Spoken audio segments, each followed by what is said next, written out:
राज शमानी के podcast figuring out में जब जोमेटो के सीईओ दीपिंदर गोयल नजर आए तो लोगों ने उनकी बातों से ज्यादा ध्यान उनके माथे पर लगे एक छोटे से मेटल डिवाइस पर दिया। कैमरा ऑन होते ही इंटरनेट भी ऑन हो गया। किसी ने इसे च्युइंगम कहा तो किसी ने दिमाग का एक्सटर्नल एसएसडी बना दिया जो बिजनेस आइडियाज को स्टोर करता है।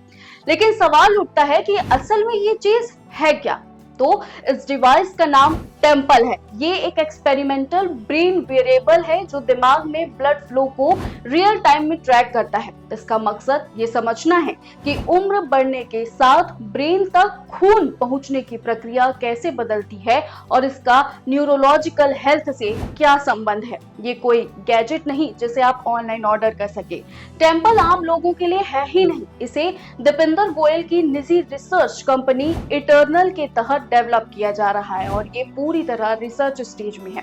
गोयल खुद पिछले करीब 1 साल से इसे पहनकर टेस्ट कर रहे हैं। इसका आइडिया ग्रेविटी एजिंग हाइपोथेसिस से जुड़ा है। इस थ्योरी के मुताबिक दर्शकों तक गुरुत्वाकर्षण यानी ग्रेविटी का असर शरीर में ब्लड सर्कुलेशन पर पड़ सकता है, खासकर दिमाग तक खून पहुंचने की प्रक्रिया पर। माना जा रहा है कि इसका संबंध उम्र बढ़ने से हो सकता है। हालांकि कई वैज्ञानिक इस बात से सहमत नहीं हैं और मानते हैं कि एजिंग सिर्फ ग्रेविटी से नहीं समझी जा सकती।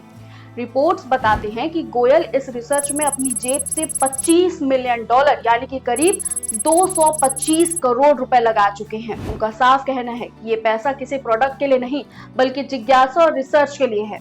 एम्स दिल्ली के डॉक्टर दत्ता एमडी जैसे कुछ विशेषज्ञ इसकी उपयोगिता पर सवाल भी उठा चुके हैं। उन्होंने इसे अरबों का फैंसी खिलौना बताया है। फिलहाल टेम्पल ना तो जोमेटो ऐप का फीचर है और ना अगला स्मार्ट वॉच। ये मेडिकल ब्रेक थ्रू बनेगा या निजी प्रयोग रह जाएगा, ये भविष्य बताएगा। लेकिन एक बात तय है, इंटरनेट की नजर और मीम्स दोनों इस डिवाइस पर टिके रहेंगे। आपकी क्या राय है कमेंट सेक्शन में जरूर बताएं और ऐसे ही इंटरेस्टिंग अपडेट्स के लिए वयम भारत को सब्सक्राइब करना ना भूलें।